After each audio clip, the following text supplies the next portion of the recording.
The Bostonian is Matt Perrault. This is our city. The book is Dave Scheierman. Pay him. Pay that man his money. Together, they are the Bostonian versus the book. You covered! You covered 12! Covered! Follow the show on Twitter at Boston versus the book. How do you like them apples? Bringing you the best insight on sports betting news, Matt and Dave's daily picks, and an entertaining and unfiltered dive into the sports betting industry.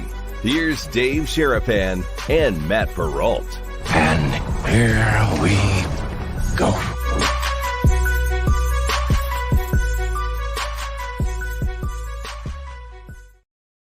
What's up, boys and girls? How are you? It's a Thursday. I am fired up today. The Bostonian versus the book. Dave Scheierman, Matt Perrault, Zaid Hussein's going to stop on by UFC 303. Dave's already been at press conferences this morning, acting like a real media member today, going out and covering. We'll get to Power Slap and press conferences and Fat Boys with shoes on and everything else happening today in Las Vegas. J-Dal Betts is going to be here tomorrow for UFC 303. People are filing in. We'll get to that here in momentarily. We are live on our YouTube channel, as we always are, at Boston versus the book. Same on Twitter, X, replayed, Sirius XM, channel 159, and on Sports Grid Television. How are you, sir? We got a lot to talk about today. Boy, am I excited about what's going on here for the Creighton Blue Jays. Oh, my goodness. Yeah, there were so many things. We had a great show yesterday. You know, it was Whale Watch Wednesday from Sport Trade. Alex joined us, and then we got Coach Mac. That was so much fun. I mean, if you haven't seen that interview, it was outstanding. Perrault and him go way back. We got a little bit of, he talked about what it was like, and then he's going to stiff us with the bill when they show up in November. He just told us, like, he's using your credit card. Yep. So we're going to have to figure out where we could get a big table for all these kids and everybody to eat and all that Big stuff. kids. Yeah, big dudes. I mean, forget about it. I mean, they're young age-wise. You call them kids, but they're big dudes. That was an exciting moment last night on the draft, which I'm going to rely on you to tell me about because I didn't watch 1 second of it, not one. But this morning, credentialed media member, I saw my first weigh-in, but it wasn't UFC. It wasn't boxing. It was Power Slap. And Paige Van Zandt was like right there. And she's always right there. She's always she's always right in front. Stop it. Save it for the bonus time. If you don't know, boys and girls. Oh, they all know. Every man knows. Everybody knows what Paige Van Zandt has become. Everyone knows this. It's impossible not to. I think we've all seen every single part of her body possible. Yeah, well, this was great. I saw Dane, the Hawaiian Hitman Viernes, weigh in at a smooth. Let's see. No, that wasn't him. I'm sorry. It was Lane, the crazy Hawaiian Viernes. Okay. I'm sorry. Okay. That was he's a big dude. Yes, he is. 375. That's what he weighed. Tipping the scales at 375 pounds. His opponent, Danny Pitbull Van Heerden, who is the headliner, 419.5. He's the dog. He's the dog. And they give you the sheet, which I have, and they say how this is done. It's a coin flip. Yes, it is. See who goes first. You're right. One guy, they called his name Brandon the Ripper.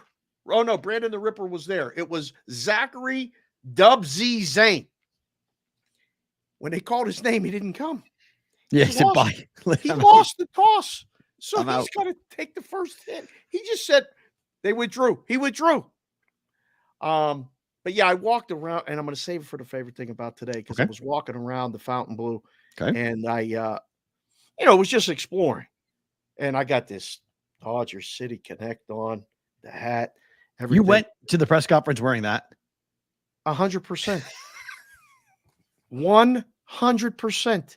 Walked in, everybody's like, who's the dude in the Dodger jersey and the hat? And they were like, boy, that thing is nice. That is really nice. I got 3 compliments on it. I'm like, listen, man, I'm going straight from here to do a show. Right. Yeah. Oh, it's too like, good. Wait, you're with the Bostonian versus the book? I'm like, yes. Absolutely. So, Oh boy. everybody knows who we are. They hit the like button. They hit the subscribe button. We'll be there Saturday. Did you hear what our man J. Dow Betts cooked up for Saturday?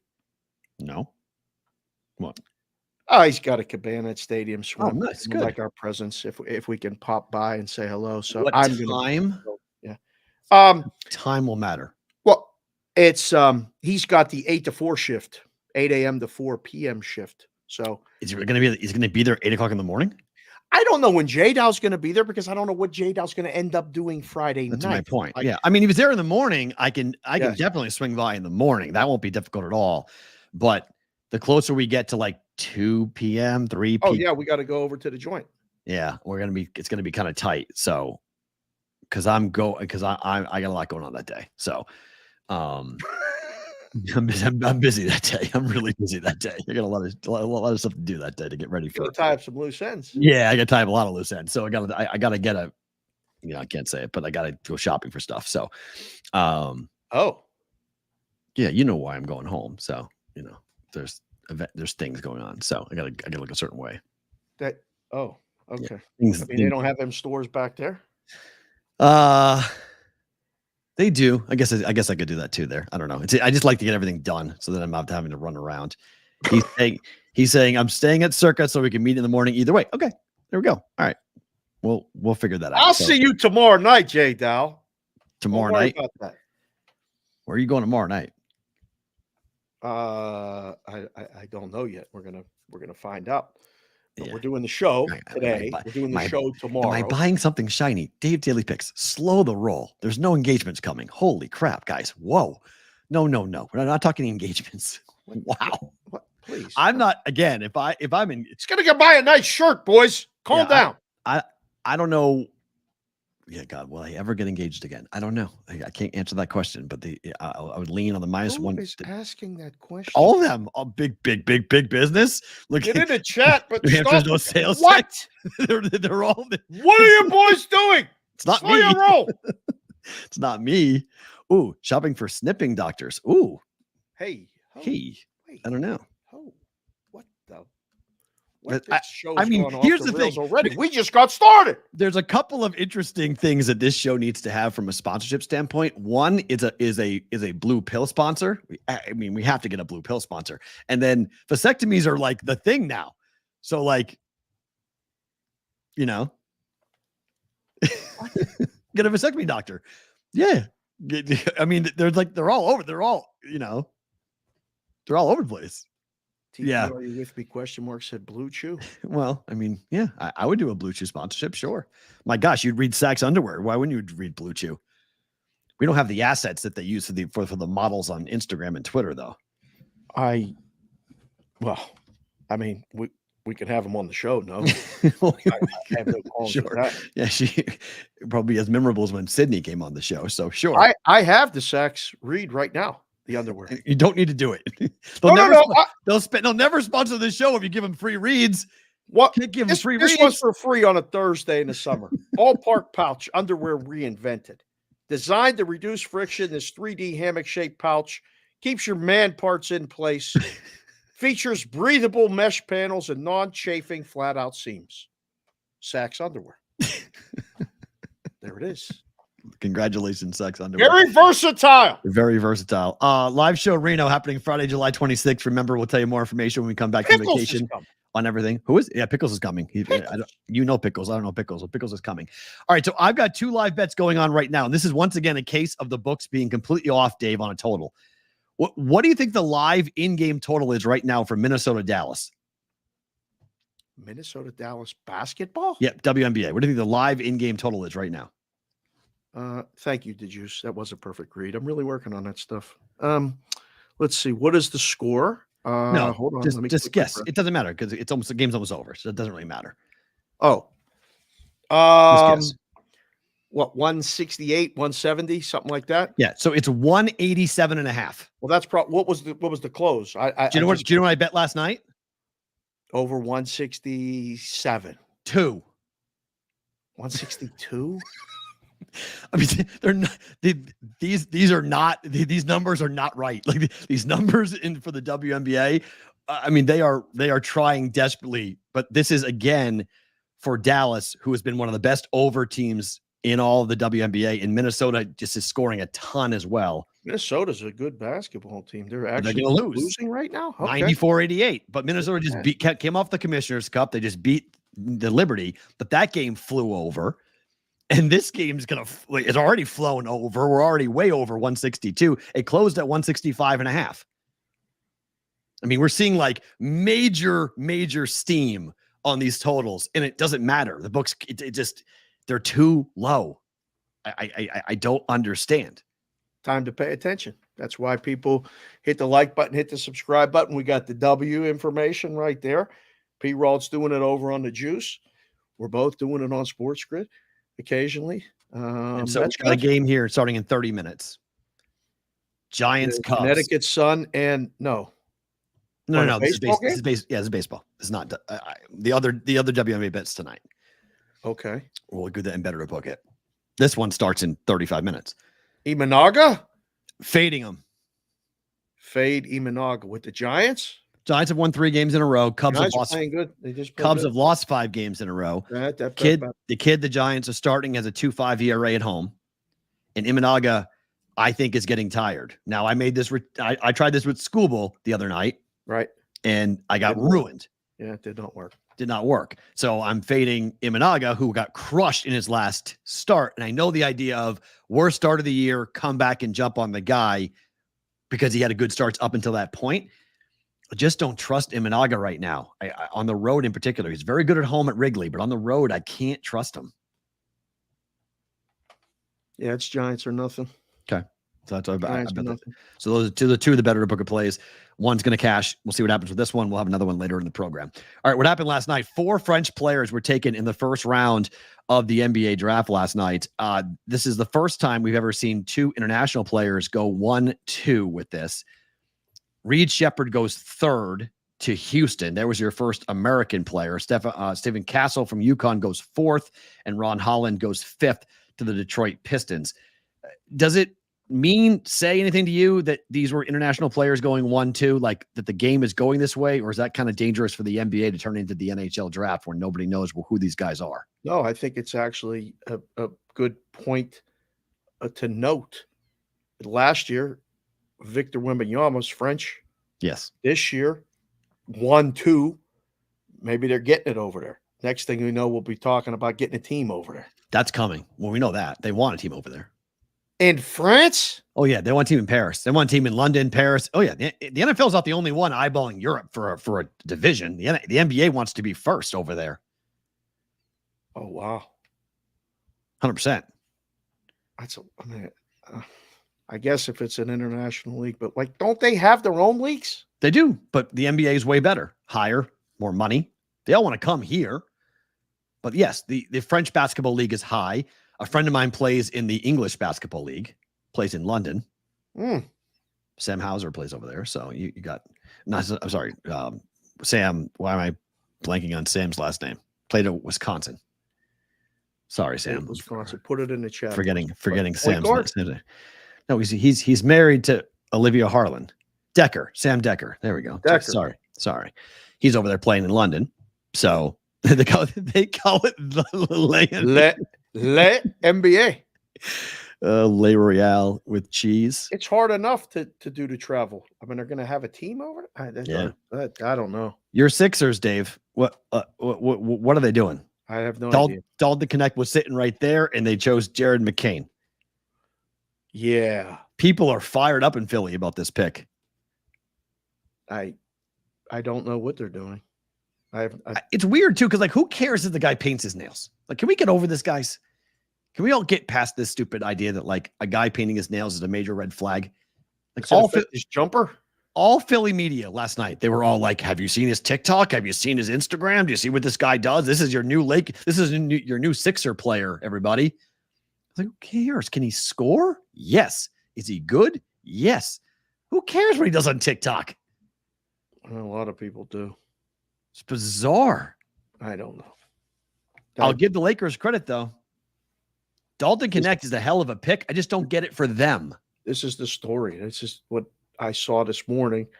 when I was getting ready to go down to the strip, and had it on and everybody was talking about this. Is this a big deal? I mean, he dropped farther than I thought. He's a really Why? Because I think he's a player that can really help a team. I think he's an NBA ready player. Why right did he now. drop? Because his age. Same reason why Scheierman dropped. How old is he? 23. That's old? For the NBA draft, that's ancient. Yeah. That's ancient. Oh, that's ancient. Yeah. Yeah. He's ancient. So you have a guy who scored a ton in one of the toughest basketball leagues in the entire college ranks, had an unbelievable year for Tennessee, needed more help there, but took them on a deep run. I'm mad he went to the Lakers because I think he's a really good player. I just don't think he went to the right team. Steal for LA. But like JJ Redick will help Dalton connect. No debate. Right. The basketball goes to one guy. You're going to a team with one guy.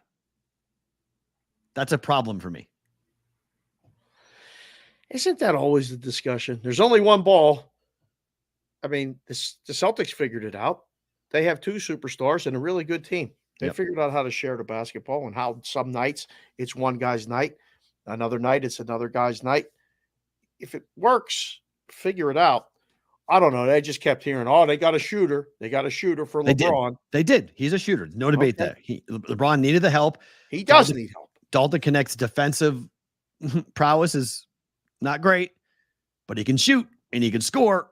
But he's not the fastest of guys. It's a great pick at 17. It's an absolute steal at 17 in my mind, but it's a surprising pick given what the Lakers really need. Like, they have offense. They need shooters, but they have offense. And granted, JJ's coming in. It's a nice pick for JJ. I don't know what type of style of basketball they're going to play with JJ Redick and LeBron James. I don't think they know. Fair. Okay. Fair. It always helps to know. Yeah. Did you watch any of JJ's press conference? No. Oh, it's you want to watch it. It's actually really good. I will watch it. It's really good.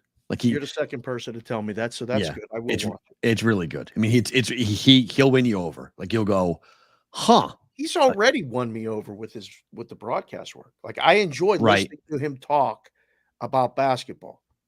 So, like, I would think he would have success if he's allowed to surround himself with people who know how to do the whatever it is day to day and then coach basketball. I think he has. I mean, he's obviously very smart, carries himself well. I think it'll be interesting. I just don't know. They don't have enough horses. The best thing, you'll see it when he was asked, are you looking to dispel any misconceptions about yourself as a head coach? And he said, this is in typical BVB fashion. Sorry, Will. I really don't have a great answer for you for that question because I really don't give a fuck. Oh, I love it. Put that on a t-shirt. Bam. Wow. He actually literally said, and like Rob Pelinka was like, JJ, we're talking to the media right now, right? His face went white. It was awesome. It was JJ's like, I really don't have a great answer for you for your question because I really don't give a fuck. I was like, okay, I'm here to listen. I'm listening, JJ. Not me. Like, I'm listening. All right, you got my attention. Like, got my attention too. Let's I go. love that. Let's go. Speaking of let's go. Oh God. How about my boy? Here we go. Baylor Scheierman, the only player in men's D1 history with over 2,000 points, 1,000 rebounds, 500 assists, and over 300 3-pointers, 356 of those bad boys, gets taken 30th. On the same day that we have Coach McDermott on the show, my team takes the Creighton Blue Jay. Incredible. Are you kidding me? For context, I'm driving home last night, and I get a text from you, and it just says Baylor. And I go, context? I thought you meant the Baylor Bears. Like, I had no idea. I looked down while I'm driving, and I went, what does that mean? And you're like, the Celtics drafted him. And I could hear you saying it in the text. Oh. And I was like, because I was sitting watching the draft, right? And I'm going, once Minnesota passed on him, I'm like, son of a bitch. The only team that's going to take him is Boston. I was like, it's got to be the Celtics or he's falling out of the first round. I was at 28 because Minnesota was the team that was supposed to take him at 28. And then like Denver could take him in the next pick. And I was like, man, there was Minnesota, Denver, and the Celtics. And I was never like, I didn't even ask Mac that question because I didn't think he was going to get to 30. And then when he got past 27, I was like, are you going to, I was like, Brad? It's like, is Brad? Hold on. You froze. Time out. Don't say nothing. Snap your fingers. That was Hold a big on. freeze. Come back. That's a long one there. Oh, the total refresh right there. The whole thing went black and came back. Did he just join the show? No. Oh, I thought that was because of third. Yeah, no, that was a total. That was a big reset. Whole thing reset there. So go ahead. So I'm thinking, is Brad Stevens going to do this? Because Baylor's perfect. I queue up a tweet. After pick 29, I had a tweet queued up going, Baylor to the Celtics? Yes. And I'm going at 29. He didn't go. And I'm like, oh my God, is Brad Stevens going to take Baylor Scheierman? Because he is the perfect fit for the Celtics offense. He's a lefty. He's a rebounder. He's 6'7". He doesn't play much defense, but that's okay. He can play the Sam Hauser role. He's just going to sit there and be great backup because KP had surgery yesterday. He's not going to be ready. So when Boston goes small, you can put, I mean, this is kind of funny. You can put 3 white dudes on the perimeter to shoot. Hauser, Pritchard, and Baylor Scheierman. It's a guaranteed contract for the kid. He's on the roster. It's a 3-year guaranteed contract. I'm so happy for him. I was getting so many cool text messages from people in the Creighton community going like, oh my God, they're so happy for him. Yep. I mean, I was texting with Coach Mack last night. Perfect fit, like absolutely perfect fit for them to get Baylor Scheierman at 30. They got him at 30. Brad Stevens is, I swear, if we ever have Brad Stevens on this show, I'm just going to say, I love you. I love everything about you. I have a massive man crush about you. I have loved Brad Stevens from afar for so long at Butler as the coach of the Celtics and now the GM. Baylor Scheierman's the first draft pick by the first round draft pick because we didn't have a first round pick last year for the Celtics by Brad Stevens. And it's a Creighton Blue Jay. All the worlds are colliding. I mean, it's like, are you kidding me? This is like bang. This is complete and total like perfection. My friend Jimmy Motes, who I went to the game 4 in 2007 in Denver with. He's a Rockies fan. He's close with Baylor. He was like, I'm a Celtics fan. I was like, welcome to the winning team. I was like, come on over. He's like, all these Creighton people are texting me going, I'm a Celtics fan. I'm not a Celtics fan. I'm like, this is tremendous. Omaha and Boston. Again, we're doing it all over again. So good. I can't believe it. I just sent you back the text. I was like, unbelievable. I have nothing to even add to this. I've always been a Celtics fan, but with this back in the day. Just I like to watch Larry Bird and Kevin McHale play and everyone else. He's going to be in Maine, right? So like I've already told people, I was like, look, my brother and sister live in Maine. He's going to play for the Red Claws. So like, I mean, Omaha and Portland are very similar type cities. So like he's going to love being there. And he'll be back and forth. He'll be a two-way player. He'll play in Maine. He'll play with the big club. He's 23. So much like Dalton Connect, he's ready now. He's a plug and play guy. So injuries or just playing time or Porzingis or whatnot, he's a left-handed shooter. When he gets hot, now he's streaky as hell, but when he gets hot, here we go. I mean, this is going to be, I can't wait. I cannot wait to watch him play for the Celtics. I can't believe he got picked by Boston. Of all the teams, the most perfect fit for him would be either, Indiana or Boston. Those are the two perfect fits for me to watch him go in there. And maybe Dallas too, maybe for the Mavericks too. Teams that just jack threes. Right. Because he's a catch and shoot guy.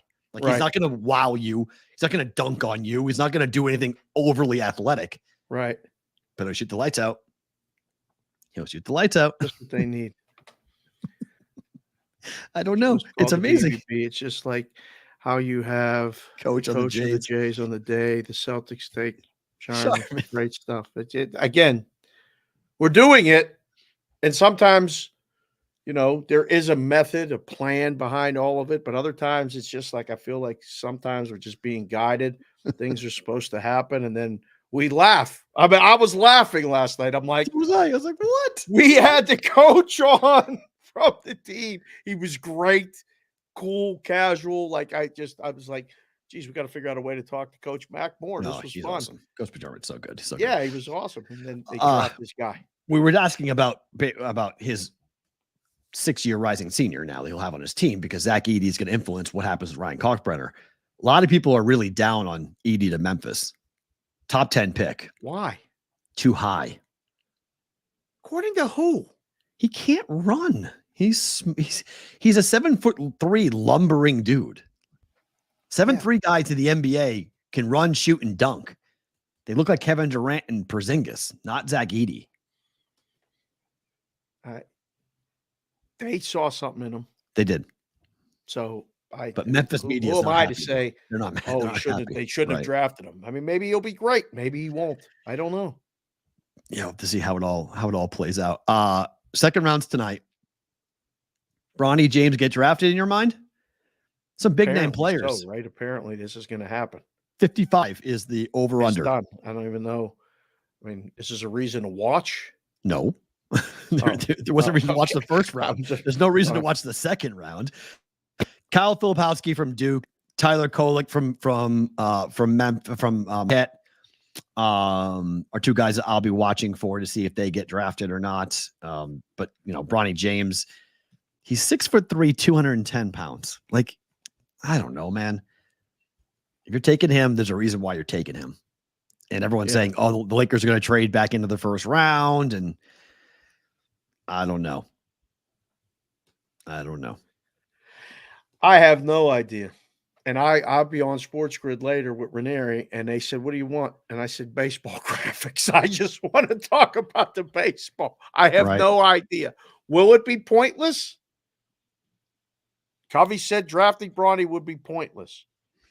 I don't know if it will. Only if you have like something else, right? I mean, only if you have a guy, if you have LeBron lined up, maybe.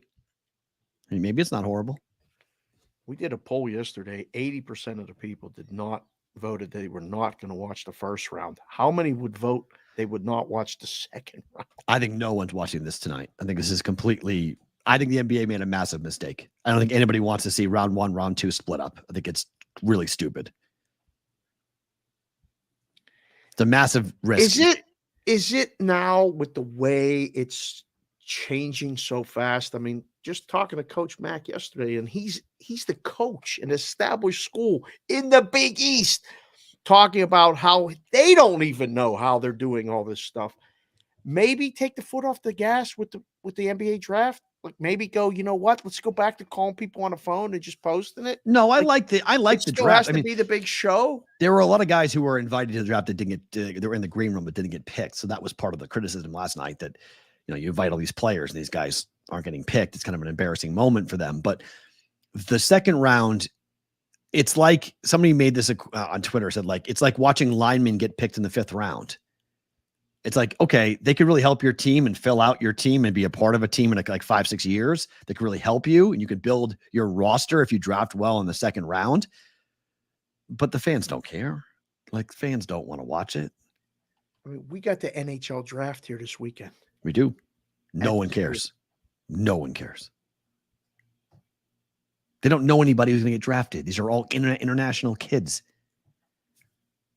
Like, it's funny. I looked at a map last night of the number of players in North America that have been born. Where were they born location wise? It's all Western Canada and the Northeast. But they're here.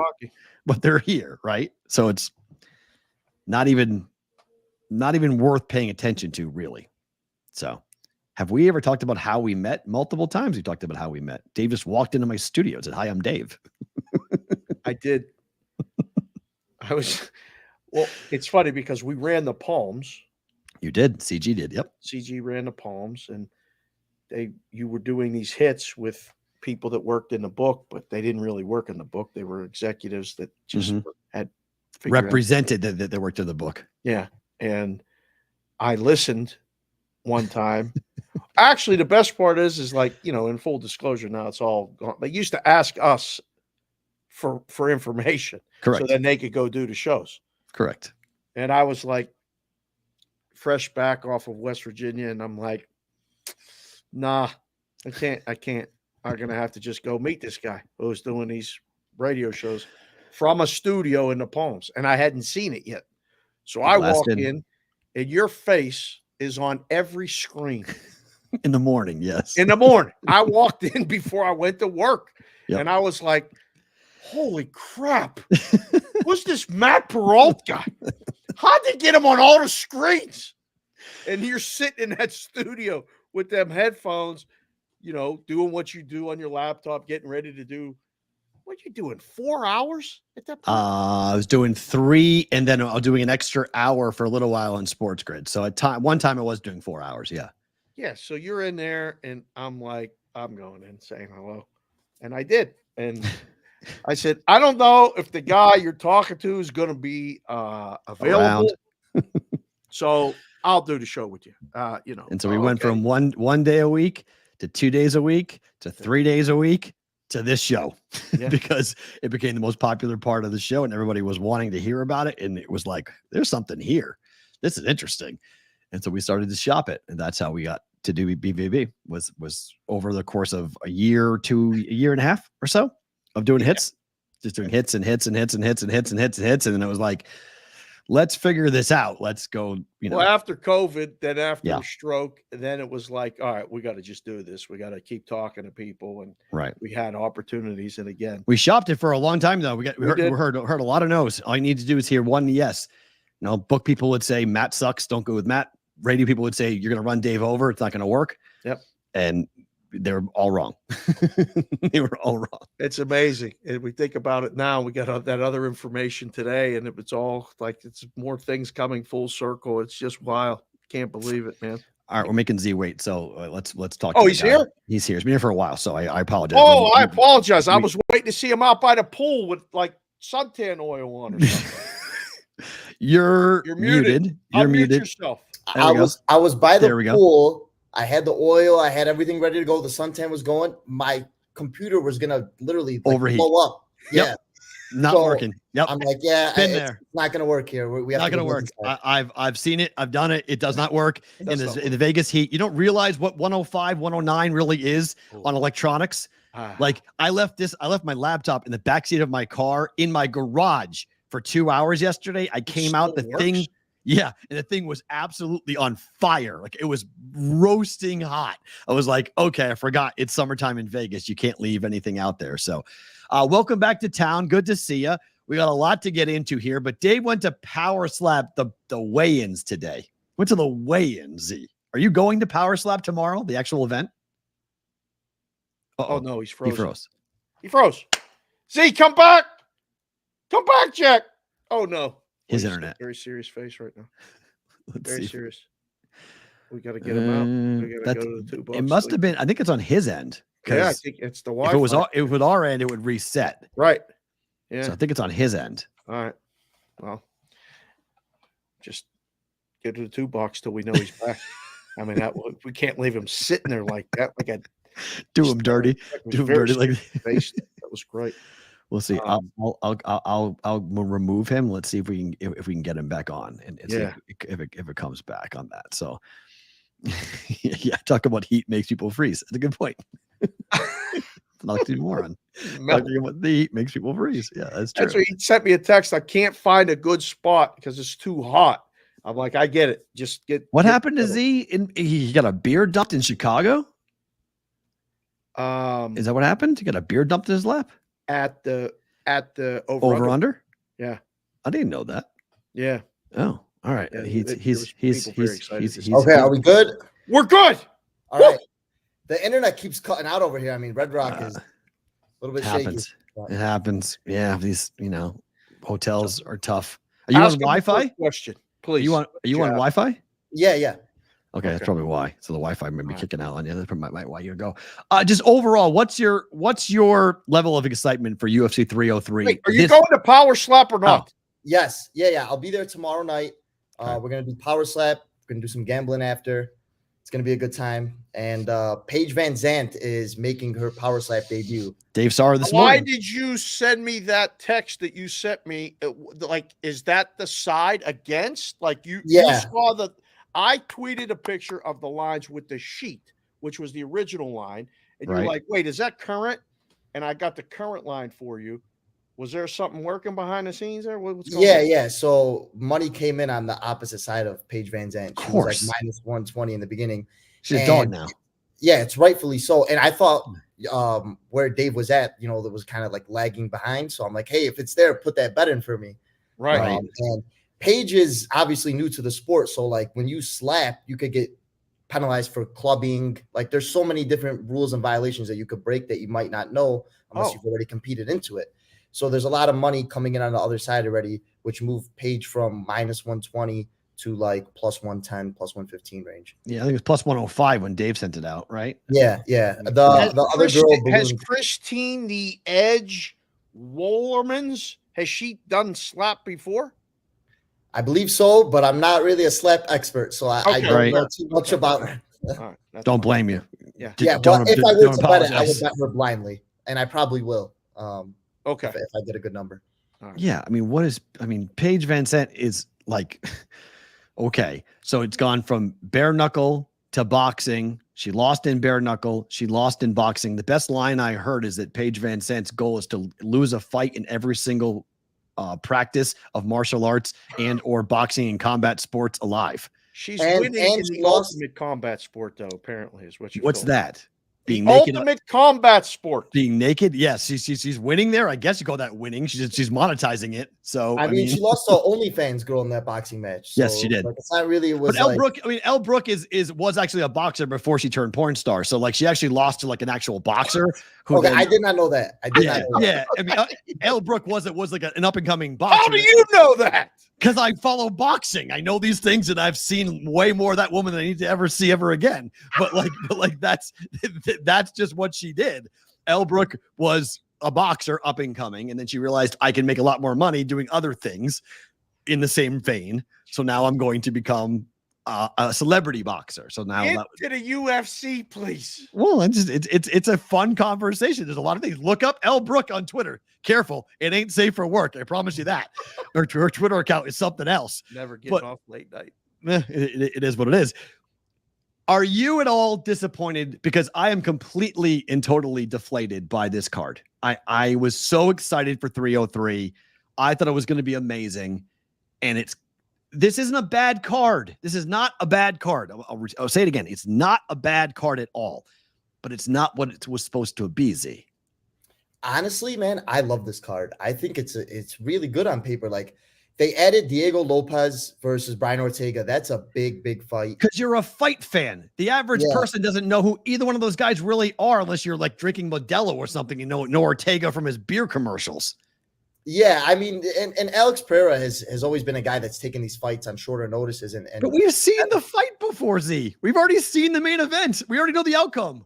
It's exciting. I mean, you can't say it's not going to be exciting. There's going to be violence. You know that all these fights, like this main event's going to end in a finish. And Yuri's live to, obviously bonk him too. But like, I think Pereira should be a little bit bigger of a favorite, like just a slightly minus 160, I would say around minus 170, but he's like minus 140 now. In all honesty, there's so many good fights on paper. I think the Michael Venom Page fight. Yes, that's interesting. Yes. They might stare at each other for 3 rounds, back and forth and do nothing. But I think it's going to be I think it could be solid. That's a good fight. Yes, when that's they stare at each other for 3 rounds. What the hell does that even mean? But that's the only. It might. He means no action. Like they're just going to sit there and dance. Like they're not going to actually fight and engage. But I think you're right. I mean, because Page. Look, I think Gary is a guy who wants to be Conor 2.0, like we've talked about for a long time. And he has, everything about him is Conor-esque, yet he's really talented. And Page, obviously from Bellator, has a gigantic following coming over from Bellator. So there's a lot of intrigue to that fight. That's the most interesting fight. Who wins that fight? I got to go with the younger Gary. I think, they're both point fighters to me. I like the over fight goes a distance. But I think Gary if you're going to take a fighter to win here, you're taking him to win by decision. I don't see either of these guys putting each other away. When you look at the Kevin Holland fight, it's like Page looked good, I guess, but like Holland didn't really do nothing. He kind of just stared at him for the whole fight and, threw a couple punches here and there. But I think Gary's aside. I mean, you got to look at the younger guy, and this is a big spot for him to, build himself up for a potential title fight. What about the main event, the last one on the card? Pereira against Prochazka is going to be an interesting fight for sure for the light heavyweight title. Again, I think you're right. Inside the distance is probably the way to play it, but I can't see Pereira losing this fight. I don't think he loses this fight. Yeah, I mean, when you look at the Rakic fight against Prochazka, where it was an amazing fight at UFC 300, he rallied back to win, but Rakic landed a lot of shots on Yuri, and I think Yuri's just so hittable. And when you got a guy with the power that Alex has, he's probably going to put him out. Like if you're getting hit that much by a Rakic, who's a great fighter, you're going to get put away by a guy like Pereira, who has the best left hook in the business. Yeah, I mean, we saw it last time against Hale. We saw what he's capable of doing. I think I'll be very curious. Do you think Pereira liked all the love when he did the moment after knocking out Hill? Do you think that could be part of his new personality as he tries to? Because we're going to see it again. We're going to see him fight against Izzy. That fight's going to happen. Either what weight class it happens at, I guess, will be debatable, but it's going to happen again when those two guys will get into it. Does he get any showmanship going here? Because I think he's going to knock out Prochazka. Yeah, I think so, and I think everyone's starting to come along to him because obviously, fight fans really didn't know about him in the beginning when he first came in. And now people are starting to, this guy's, just finishing everybody, knocking him out. Right. This is the fight that takes him to that superstardom level where he's here and then he just goes to the moon after this fight. I think it's a big, big spot for him. And the UFC obviously is trying to push him as much as possible. They need it. They need what more about stars.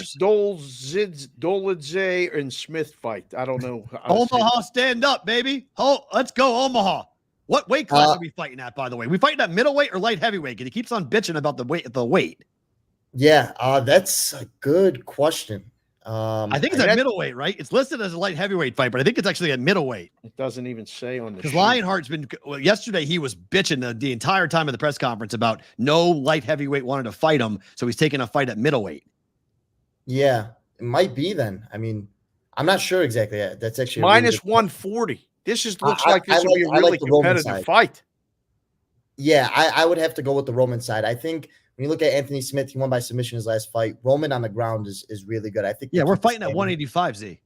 We're fighting at. He's cut that much weight. Alex Smith is going down. That's why I would take the Roman side because I like Roman. It's a big weight cut for Alex Smith to go on to 185. Yeah, I like the Roman side. I think overall, you look at Smith, he won against Petrino in his last fight as a big underdog, but it was kind of like a fraud check spot, seeing really how good Petrino is. And that happens a lot in the UFC where you get those young and up and coming guys that get a couple wins and then they put them against the guy that's like the gatekeeper, has 5-6 wins in the UFC, and they see how good he really is. And we saw, Anthony Smith was able to do that. But a guy in Roman who's proven against, top talent inside the UFC, I think it's a little bit of a step up here. Even though Anthony Smith's fought the best, he's lost to the best. And I think this kind of goes towards fighting a better guy. I would take the Roman side at minus 140. Does Michelle Watterson have anything left in your mind? I mean, she's fighting Gillian Robertson.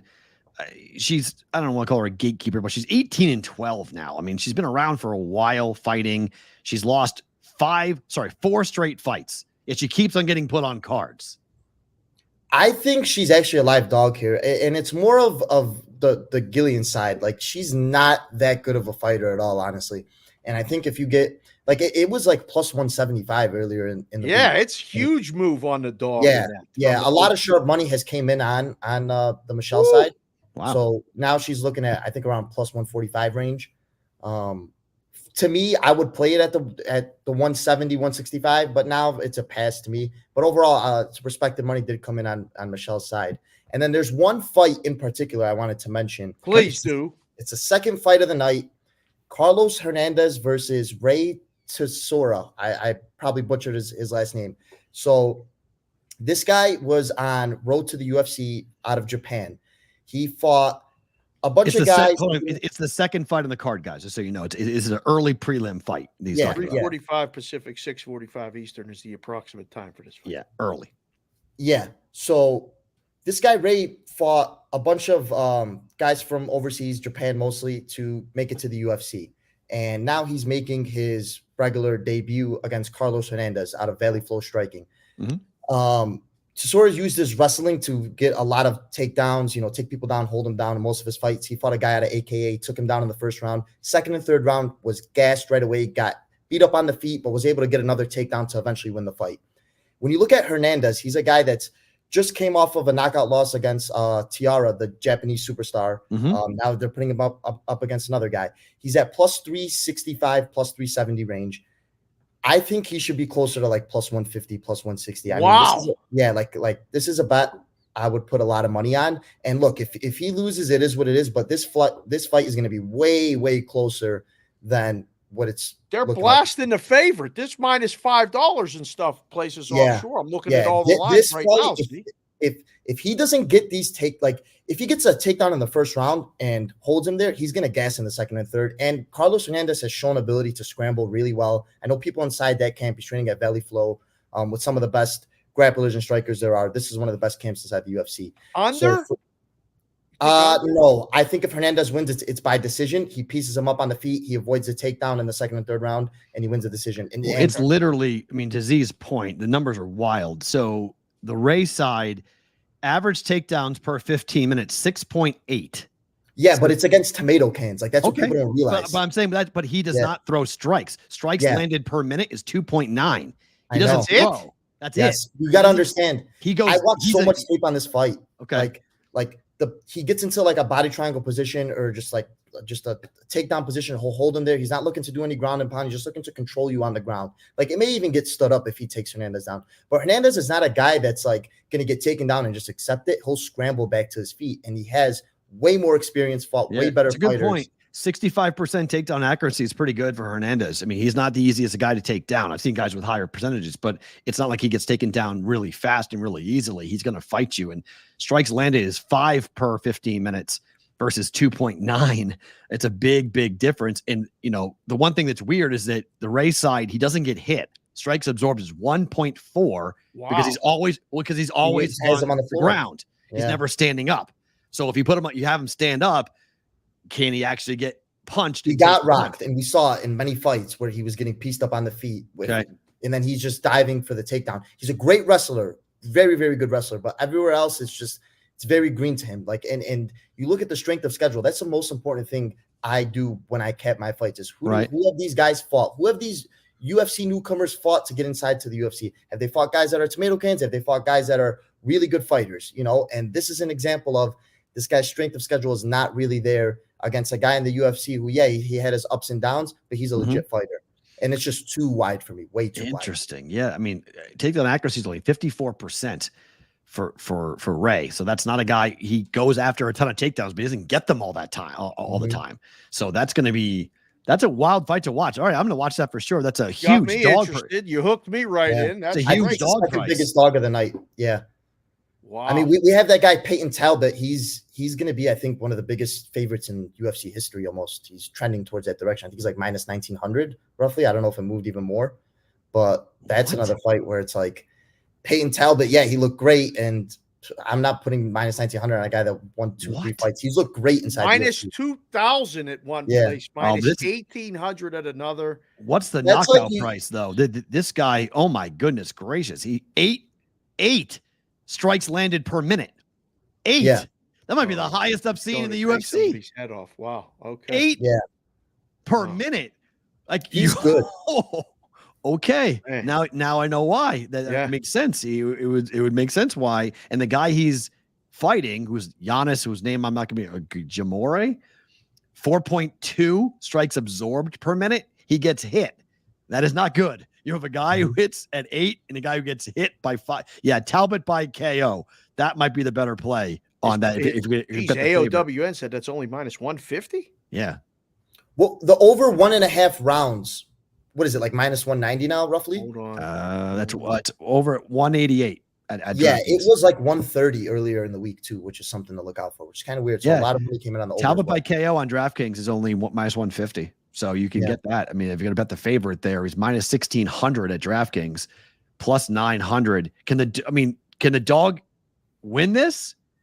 No, I mean it's very tough. I see Talbot putting him away in like the second or third round, late second, early third. You could say it's a dog ate. So you like the over? So over by so take a knockout price. Yeah, J Dowd wants to know second, third. Yep. KO in the second or third round. I just think he's more of a guy that he's probably not going to knock you out like with one hard punch. He's going to volume and just pick you apart, and eventually you're going to get finished. So it's like he probably hurts him late in the first and gets a finish in the second or third. Interesting. How about by sub? 600 by sub? Nah, I don't know about that. I mean, in his record, he has got one submission. He does have a rear naked choke in the first round of the first minute of round 3, back on in November of last year. Z's just trying to be nice. He went, no, I ain't doing it. I like that though. Talbot inside the distance. You cover both knockout and submission. Yeah, but what is it like? Minus 350, minus 400? Inside the distance. Let's see. Well, it's plus 165 to go the distance. Yeah. So I'll tell you right now. Inside the distance. I don't like that. DraftKings doesn't do that. It bothers me that you can bet to go the distance. Talbot inside the distance is minus 220. Okay, you can't bet the no one. It's not going to go to the cards. Better than 1800 or 2000. So that's minus 190. Listen, last one for me. The boys in California at the bar, Gio DeWap got you on the screen. He said, you look great, you sound great, and they got guys in the bar taking notes right now. They love the work you're putting in. What are you doing this weekend? Like, what's the plan for Z?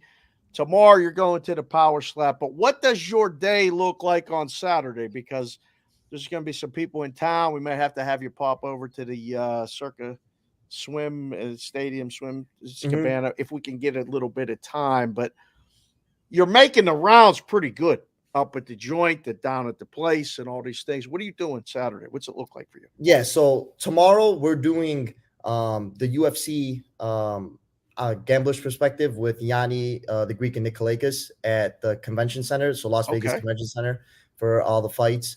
And then Saturday we're going to go to the fight, so I'm probably going to get there early because I want to watch that fight. So we'll probably be like the only people in the stands, like for the Hernandez fight. Guess who else will be there early now after your little synopsis of it? I'll be there. Early.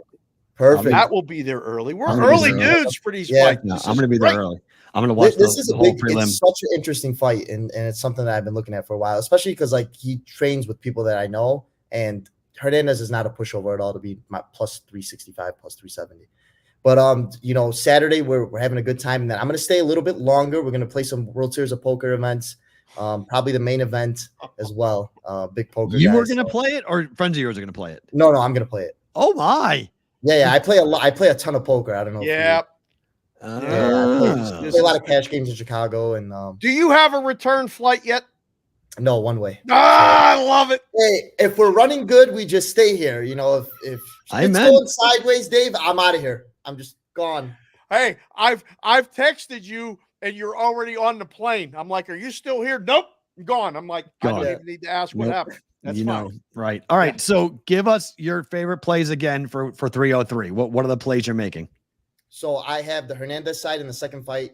I have Diego Lopez over Brian Ortega. I think that's a great fight for Lopez. He could keep it standing. A prop to look at for that fight as well that I'm betting under 2.5 takedowns for Ortega is a great prop bet if you could get it. He should not land 3 takedowns here against Lopez. And those are my two biggest bets.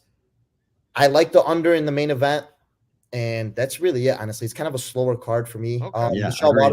Michelle Watterson at plus 165, plus 170 was a good bet earlier in the week. Now I think it came down to reality at plus 140, plus 145. So the rest of those are passes for me. It's going to be a great night to enjoy. I'll probably sprinkle Ian Gary at the fight if I'm, feeling up or down, how we're doing. Yeah, I think Gary. I'm with you though. Inside the distance for the main event, I like that. I do think Lopez wins the fight, but I would get in, guys. If you're going to bet Lopez, I would bet him now because it's 140, 148, 150. I think that number is going to run once people get to town today and tomorrow, and then into Saturday. I think people are going to come in heavily on him because I think he's the right side. I think pro money will come in on him. I love that Talbot inside the distance play, KO or inside the distance play. I'll trail you on that. I like that a lot. And then for Power Slap, we're fading Paige Van Sant, right? That's just obvious, right? For sure. We're fading 100%. Yeah. Are we signing up for the contest on this trip, or is that next trip? Yeah, I'll be back a couple times, probably next trip. That's Okay. fine. Yeah. That's fine. Just We'll let do us that. know. Yeah, I'll Gotcha. take care of you. Z, good stuff, my friend. We'll see you in a couple of hours. I'll see you later Awesome, tonight, guys. later tomorrow. Thanks for coming on. Thank you. Appreciate it. Take care. Zayd Hussein joining us here on the Bostonian versus the book. Good to get him on the program, talking UFC 303. I'm with him on a lot of those play. I like that early prelim play. That's interesting to see how that's going to unfold for I love Saturday. it because he loves. We've talked about it on the show. You have to love sports to cover sports. I think sometimes you get jaded. I said it for years. The book beats it out of you. Right. And I'm in a position now where I love sports, and I always did. But like, he loves this stuff. He goes to watch trainers. He knows trainers, and he's so into it. That's what got me. That's what hooked me. I know. I mean, what hooked me was getting to meet the guys who are competing, and like so. One meeting through broadcasting, meeting Anik, meeting, Megan O'Leary, all the people that we've had on the show and people that we've talked to over the years has been tremendous, and Fitzy coming on and everything else. So it's been good with Brendan. And then it became, when Venom training camp came here, I was training at Venom, and then you started to meet a bunch of the guys who came through, jiu-jitsu guys and boxers that came in the boxing ranks. And then I got to go with people with Top Rank, and like the fight community in Las Vegas is such an amazing thing. And it's in Florida too, but it's here as well with the Stream Couture and a lot of the big gyms that are here. People come here to train. You just meet people in town when you're involved in the combat. And I ask my boxing people all the time. I ask my UFC trainers all the time, what about this? What about that? And they always point out stuff that I am not looking at. Like things I've like, like this guy's a head case. You got to be careful with this dude because blah, blah, blah, blah, blah. Like they give you little nuggets that get you to either be on or off of a fighter on the other side. I'm always looking. Oh, big freeze. Hands out. Look at that. Big freeze. I'll freeze with you. Hold on. Snap it. Snap it. Wow, that was a long one. Now back. That was a long one. So I think that there's a lot to take a look at in terms of knowledge and information, and it's cool that Z's able to get that knowledge and information, talk to people about what's happening, and it does, always win, but I'd rather have it than not have it. I told you I got to go. They invited us when they started doing it in ballrooms, and they came to the books and said, have your people come and watch. So I would go, and I would sit through 2 rows from the cage and hear the sounds and watch the fights, and I would go back to the book and be like, I don't know what this is. I don't know. I really don't know what this is. I don't know how to make the lines. I watched it. I still don't know what it is. Right. And then I started coaching Frank Mear's daughter, Bella Mear, and softball. And I got to know Frank, and then understand her debut is supposed to be next year. Yeah, I know. It's coming. It's 2025. She's supposed to debut in the UFC in 25. I told you the deal we made when she stopped playing softball. I said, Bella, all I want from you is to be in your corner for one fight. I just want to I'll put the stickers on my bald head. I want to wear the thing and watch you fight right from there. That's it. She said, Coach Dave, a promise. Hold on. Do you care if it's at the Apex? I don't care where it's at. Well, the Apex is like 10 people. I just want to see, I want to see her fight because I've watched her fights, and I got to tell you, it's gut wrenching. When you know the person and they're getting smacked, or they're like the first fight she had, so her nose started bleeding. They just wouldn't stop. And it was like, and my daughters, were teammates with her and stuff. They known her for years. Yeah. It's weird. So one of what you know this about me, people may not know this about me, but if you guys ever meet me and I'm acting a little bit strange, I'm a strange guy anyway, but like chances are I've forgotten your name, and I get very uncomfortable when people know me and I know who they are and I forget their name. I absolutely hate it. Can't confirm. It's an awful thing. I can't stand it. I'm more embarrassed for me because I should know your name, and it's a weird quirk in my brain that is not. It's something You've gotten a lot better with that, though. And I still suck at it. It happened last week. I'm on FaceTime. Madeline's talking to Amanda, and a kid walks up to me. Matt, how are you? I haven't seen you in so. So I remembered the kid after the fact. His name was Will. And Will and I trained with Stephan Bonner together. Me and Will were like Bonner's prize pupils. Oh. The last time I saw the kid, he got head kicked in his jiu-jitsu, in his Muay Thai debut, and got knocked out. I trained with this kid for like literally a year, and I watched him take a head kick, and I watched like his brain get scrambled, and he went like timber, like, and the sound of a head kick with someone that someone that you've trained with for a long time, and then like I saw him literally 5 years later. I just saw him in Chinatown. We're sitting there. Madeline's eating something and wanted to call Amanda to tell her about it. And they're talking. And this kid walks up to me and I'm like, the last time I saw you, you were getting head kicked and I can't remember your name. I'm like, who has the brain damage? You or me? Right. Like, I can't remember your name. So we talk. He walks away and I'm like, I can't remember this kid's name. I can't remember. And it came to me as I was driving home. Did you I was like, ask him? no, because I feel really bad about doing that. Because that's what Amanda said. Why don't you just ask the kid what his name is? Because if you know me and I don't know you, I feel like a bigger asshole if I'm asking, what's your name again? Like I've spent like hours in the gym with you, literally hundreds of hours in the gym with the kid. Like you have almost a different life. I do. Totally then. different like life. This It's is 5 years ago. You know, right. I just go, hey, I had a stroke. I can't remember your name. Like I really, I use that. And just ask, make them. I don't want them to be uncomfortable. But if you claim I had a stroke, it's like kind of like a jarring thing when you say I had a stroke. No. I just try to make like, hey, I can't remember your name. I don't have that. I do it all the time. I can't say, hey, by the way, I'm just an asshole. I can't remember your name. No, that's not going to work. No, that's absolutely not. I feel horrible. How do he look now, though? Does he look all right? Yeah, he seemed fine. I mean, he was going to go buy. He collects these Japanese like game card things. I don't know what they're called. My daughter knew what they were. I don't know. They're like these cards that he had a whole big book and he was showing Madeline all these different cards that he has. So like, thank goodness for the kids because they tell us everything. Like, I don't know. I don't know what.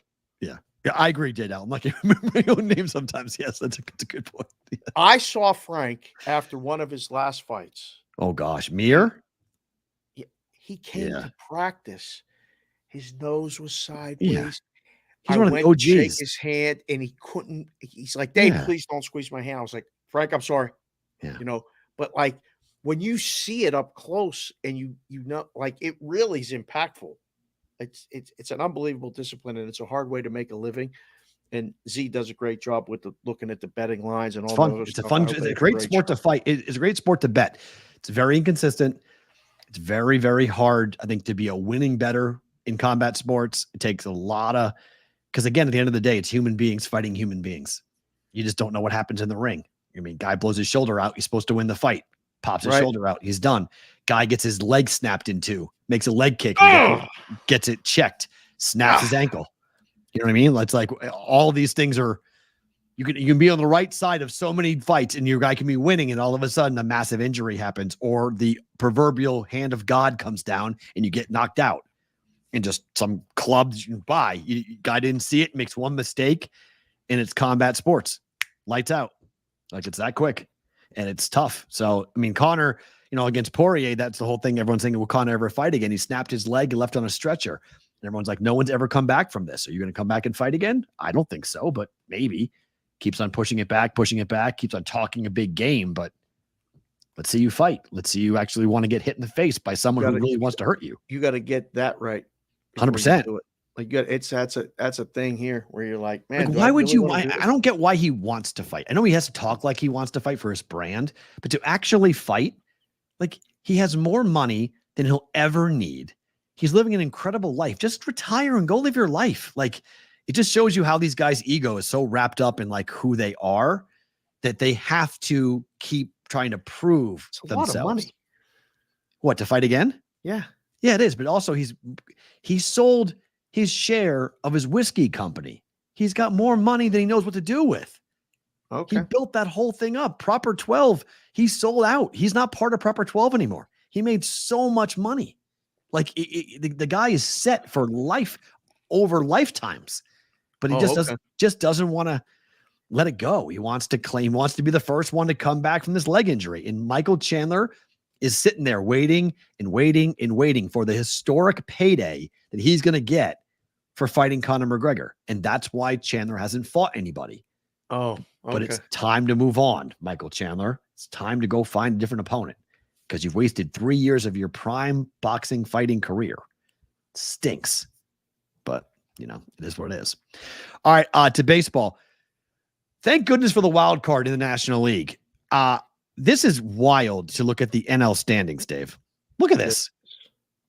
these teams, 34 losses, Atlanta. You could make the case that, okay, Miami and Colorado, scratch them off.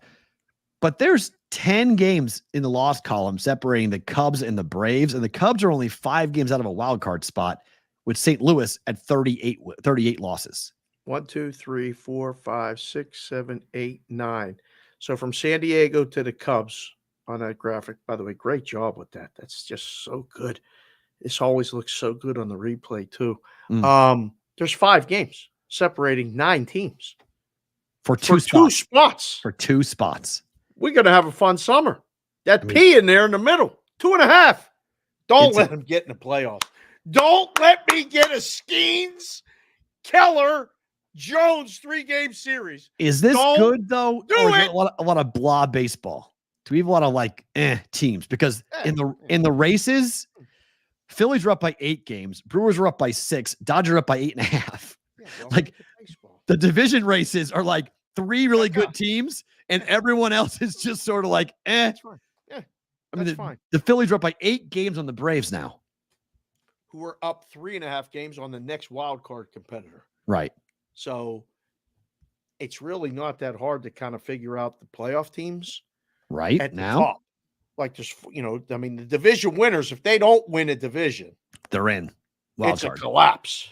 Or they're a wild card team. They're in. It's a collapse, but they still could make it. Yeah, but I mean, I still think you want that 1 and 2 seed, although, you're going to get into that, they sit, they don't see the pitching. Let me line up my pitching on the series, on a 5-game series, with the other team unable to line up their pitching. Timeout. Second round just started in the NBA draft. Just now? Did you know that? It starts at 4 Eastern. Which is 1 o'clock Pacific, which is right now. I did not know that. Because they moved it up because of the debate tonight. Oh. So it just started. Wow. That's wild. So we'll watch. How immersed in this world are we that I did not know the debate was tonight, the presidential debate or whatever that is, until I was down. I overheard somebody at the Power Slap talking about it. Right. And I was like, wait, that's tonight? Yeah, I can't watch it. But it's wild because Bronny James might get picked while we're on the air. So we'll let you know if Bronny James gets picked. Chat, keep us alert. Yeah, Bronny Watch is on. Absolutely. The AL wildcard's different. Baltimore's up big. 5 teams are within 4 games for 2 spots. So it's going to be fun to watch the AL. Baltimore's going to make it. Division leaders are big as well in the AL. We kind of know, you can kind of almost make the playoff bracket now. The wild cards are the questions. Is Kansas City going to make it? No. Kansas City's not going to make it? I don't think so. Joe Sheehan came on the show and kind of told us why. And he's not wrong right now. Happen yet. And it's not been great for JC from KC. It has not been great for the Royals right now. The stock slide is happening. They played Cleveland today. No good. No good. No good at all.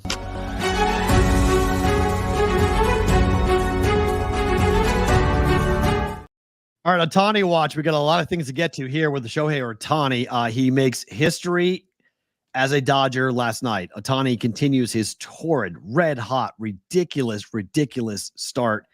Makes Dodgers franchise history with 10 games in a row with at least 1 RBI. He continued the streak. The first guy in the last 30 years ago, Bobby Abreu did it, where he had 1 extra base hit, 1 RBI, and 1 run scored in 10 consecutive games. And they've got a candy-ass team to play tonight for him to have a chance to go and extend this. Well, no, they're not even playing tonight. I thought they're playing. No, sorry, it's tomorrow. Sorry, that's right. They start tomorrow. They got San Francisco this weekend. Big tomorrow. Series. It is? Francisco. Well, yeah. I mean, it's always big when the Dodgers play the Giants. Giants. But it's crazy that you can't get them out right now. And I like the City Connect Dodger stuff. I actually just picked this up. This one just came. This is in LA with the D big around it. I like that, Pat. That's nice. That's pretty nice, no? That's nice. Yeah, it's different. Yeah, I like that. Navy goes with the jersey and all this other stuff. But did you see the kids save Ohtani yesterday? Like, that kid was the cool. $700 million. He was look at Ohtani with his hand over his helmet. The kid caught it barehanded. Like on a line. That's Shohei, the guy who's behind the ball boy. That's Shohei Ohtani. Yeah. He may have taken a line drive to the face. Huh. And the kid caught it with his bare hands. Yeah, we don't want to get any demerits or in trouble or anything. We can't actually show you the video, but you can find it on the social media. You can actually see the moving video. That's a great still shot. Well done there, sir. Yeah. That was a freeze. That's why that was on there like that. I froze. I couldn't change it. So we also learned after he got saved after the game last night that Dave Roberts said Ohtani unlikely to appear in the home run derby. Upset? I get it. I do. Listen, man, he's DHing and he might win the Triple Crown. Yep. I don't need him swinging for the fences in Texas and the heat and doing all that. I don't. I get it. I mean, I'd love to see it. Might be the most watched home run derby ever if he does it. So, is he going to do it? I don't think I would not do it. If I'm the Dodgers, sit your butt down. No. Ask the chat right now, boys and girls in the chat. Need you to vote. You're here. Crowd keeps shuffling in, shuffling out. We're a little bit later start today. Should Shohei do the home run derby? Yes or no? If that was your guy, would you let him do it? Absolutely not. There is no reason to do it. None. Sit down. We've seen it time and time again. Guys that go out to the home run derby, they change their swing. They see the ball differently. It takes them a month to get back. Way no. Way. No. Absolutely zero interest. Can't do it. I mean, he's hanging out on the bench between innings. He's just hitting 320. He's got 20. Yeah, but if it was just batting practice, I would say fine. It's not. You're trying to swing the bat as hard as you can and hit. You don't take BP like that. Did you ever see him take BP? Yeah. I saw him play in person. I saw him play. I saw his home run. I saw the home run to right field that he hit. That's right. You were in Chicago. It was a pop fly. It was like ridiculous. You were in Chicago. Yes. Right. He was out on the front foot. He just flipped it and he went out to right. It was like goodbye. Yeah. It was insane. Yeah. He's enormous. He's such a strong man that I would love to see it too, but let's see it in the offseason. I don't want to see it during the year. I want to see what he can do. I saw him take batting practice as an Angel in Anaheim. We went to the game, and it was like, it don't even look anything close to what I've ever seen. I saw McGuire take BP. It's what it reminded me of. Just so freely, just swinging a bat and a ball going like 450 feet. It doesn't look. That's what he did for the home run in Chicago. He was on the front foot and just smoothly let the ball come right through the zone, and then bang, like zoo. See you later. Goodbye. They do not swing for the fences in BP. Roger Long, come on, man. Watch BP. Guys are practicing stuff. They're trying to hit the ball hard. If it goes out, so be it. But they're trying to make. I feel like they're Super Bowls. The BP balls look like. I mean, they hit them to reach his. When I go to Dodger game and I go in early and watch BP, they hit him like almost out of the stadium, like. The place like Willie Stargell hit a ball at the longest home. They do it in BP all the time. Mm-hmm. But in the game is different. Right, of course. In game is just trying. Yeah, in game's different. The ball's trying to hit the guy's back. 75 mile per hour fast, like flat. Like the ball's not moving. Like the ball's moving. Like it's 85, 95 with movement. Like it's much more difficult to square a ball. There was a great discussion yesterday about the lack of offense in baseball and how bad it's been. And I just was thinking about it last night. In my idle time of not doing Sports Grid and driving around and watching volleyball practice, and I was like, man, would they lower the mounds again? And no, I don't think they would, but like, no. Be surprised. It's adding to Shohei's case. That's my point. My point is if Shohei's here and the average is here, it shows you how much better Ohtani is. He's leaps and bounds above everybody. It makes the year even more. You're absolutely right. If the average batting average is like, 224 in Major League Baseball and 5 home runs and like 13, 15 RBIs, and he has a year where he bats 320 with 50 home runs and 120 RBIs, it's going to be like, he's the he's the reason. This is like when Barry Bonds hit 73 home runs in a single season, and the next closest guy was 55. Like, this is like your leaps and bounds above everybody else. I'm not accusing Shohei of one that you can relate to in that regard too. This is Pedro when he had in 99. Yeah. That year that Pedro had in the steroid era. Back. Yep. When they were all doing whatever they were doing, and his stats were so ridiculous. And I had just moved to Arizona. I was watching baseball every night, and I was going, can't miss Pedro starts. Oh no one could. The world you stopped. Were there. You were back there. Yeah, Pedro went 23-4 with a 2.07 ERA. He led the majors in wins, led the majors in ERA, led the majors in strikeouts with 313 strikeouts, in ERA plus, in WHIP. Home runs per 9, strikeouts per 9. He had 13. He averaged 13.2 strikeouts per 9 innings. A game. Average 13 Ks a game. I mean, prop would be a nightmare to do. 313 strikeouts in 213 and a third innings worth of work. But if you look at the ERA leaders, I think his ERA was almost a whole run better than the next guy. And then in 2000, his ERA was 1.74. It was was the year. It was even lower. Yeah, but he had 20. But 99 was the year where he pitched in the All-Star game. Yeah, he struck out the side. And he struck out the first 6 batters in the All-Star game. Oh my gosh! It was him and McGuire. It was at Fenway Park, and Pedro came in and was like, "See ya." So like that, 99 was insane, and so was 2000. Both of them were insane to see for Pedro. But yeah, it's a fair point. All right, there's a study that came out that the Mass Gaming Commission commissioned.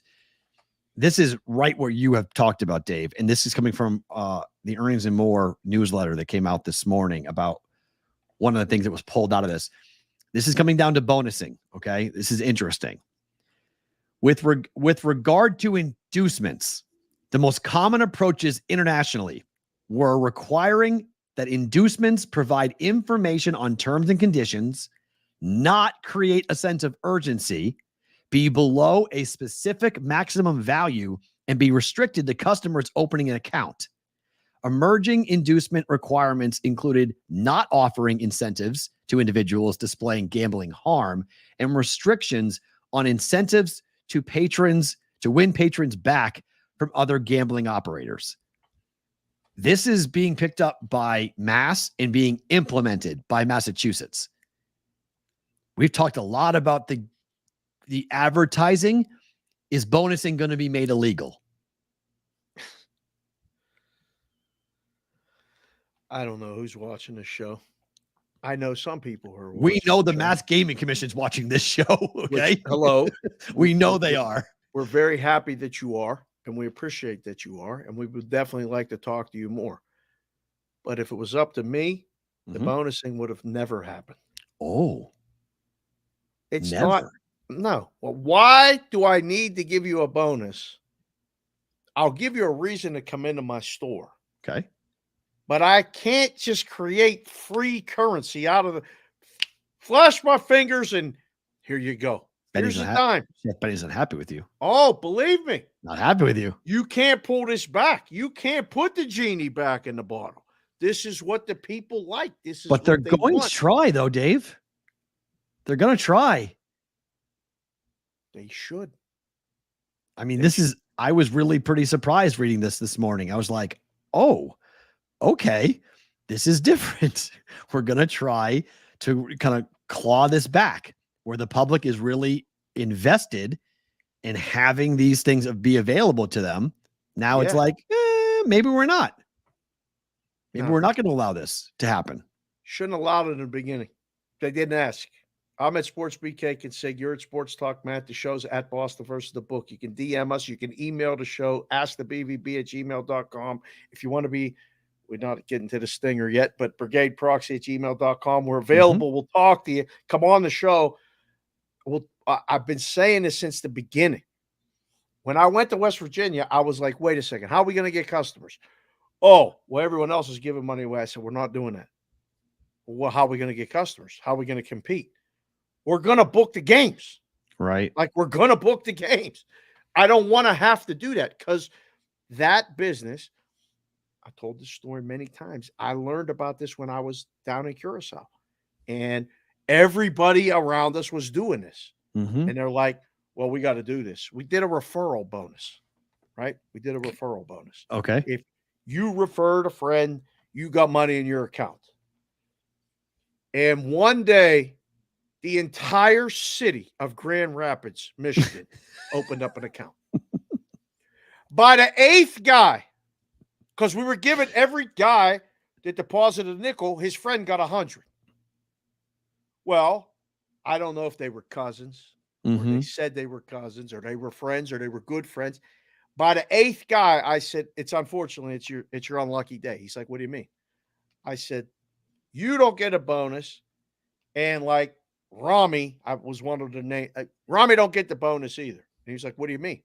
I said, tell you, your friends, this place is closed to the city of Grand Rapids, Michigan.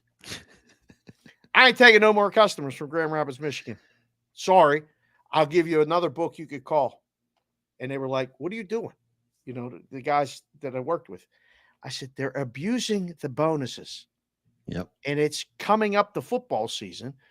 If we allow this and they know that they can do this, we're going to get killed with business we don't need or want. Right. So this came from Steve Ruddock's newsletter. I apologize. I misquoted where it's coming from the Straight to the Point newsletter from Steve Ruddock, which he does every morning, which is a really great newsletter to subscribe to if you guys are interested. We've had Ruddock on. Yeah. Read it if you're interested in this stuff. So the conclusions, according to Ruddock, were unsurprising. There's too much advertising and that can be harmful, but researchers recommended particular interest going into the trends, the advertising restrictions, including ads targeting youth and people experiencing gambling harm, and ads that are misleading or paint gambling as a means to a financial end. It also highlighted emerging trends, including restrictions on advertising, higher risk games, limits on advertising volume, and advertising focused on specific purpose, portraying gambling as a form of entertainment, encouraging support of charitable causes. There's a couple things here that are wild. As previously reported, Mass is suggesting the following advertising restrictions: strengthening protections on underage populations, restricting advertising campaigns that target vulnerable groups, requiring inclusion of messages about where to obtain help, limiting the intensity and the frequency of advertising, ensuring that restrictions include digital media and third parties, prohibiting false or misleading advertising, and restricting communication about inducements, bonuses, and credits. It goes beyond this, though, because Mass now wants to do, they've already tried to implement that in Mass. Now they want to do this. They want to limit advertising on high-risk games, which I don't know what that exactly means. Is that parlaying, Dave? Because a high-risk... Limit advertising on high-risk games? Yeah. So that's casino games. Right? Higher risk games or casino games, not parlaying? Because you can't really advertise casino games in Mass right now. You cannot? You can advertise going to the property. You can't advertise the exact game. Oh, okay. Well, that's coming too. All you have to do is pay attention to what's going on across the pond. Yes. UMass Amherst did the study. My school. Yes, Adam. It's a UMass Amherst study. Correct. That's who did it. But then it goes on to say they want to requiring that inducements not create a sense of urgency. Oh. Be limited in value and be offered only when customers are opening an account. Oh. Restrict celebrity endorsements because they believe it tends to promote gambling involvement by young people. A relapse by recovering addicts. And counter the effectiveness of public health messages advocating for limited use when you have a celebrity endorsing said property book. It's going to be hard to police. No, like you're going to have to. Possible. It sounds really good in theory, and I'd love I've said this from the beginning, and I'm not just saying it because the name of the show is right there. It's Boston versus the book. But Mass has been holding people's feet to the fire on both sides of the counter. And they're actually, pressing the discussion forward, which is what it has to be done because it is gambling and it has ramifications and it can get out of control. So responsible gaming is important, but the message is still got to be, they're never going to police themselves. They're never going to police themselves. Somebody's going to have to tell them. They're the kid that pushes the limit every time. And you have to tell them, all right, if you touch the stove again, you're going to get burnt. What do they do? No, look at, oh, yeah, you did it again, didn't you? Yep. Well, this time it's not going to really hurt. I've already done it. I'll do it again. You're going to get burnt. Okay. They're going to have to, it's going to have to come with some, don't you think, some draconian measures to watch? Because depends upon the state. Which state does it? Mass might be the ones that do it, but somebody has to put the clamps on really strongly and then have the evidence to prove it that it's the right thing to do. So we'll see how it all plays out.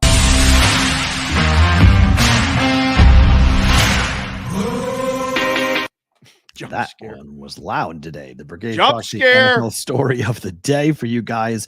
If you would like to be a part of the Brigade Proc service, we're signing up a guy tonight.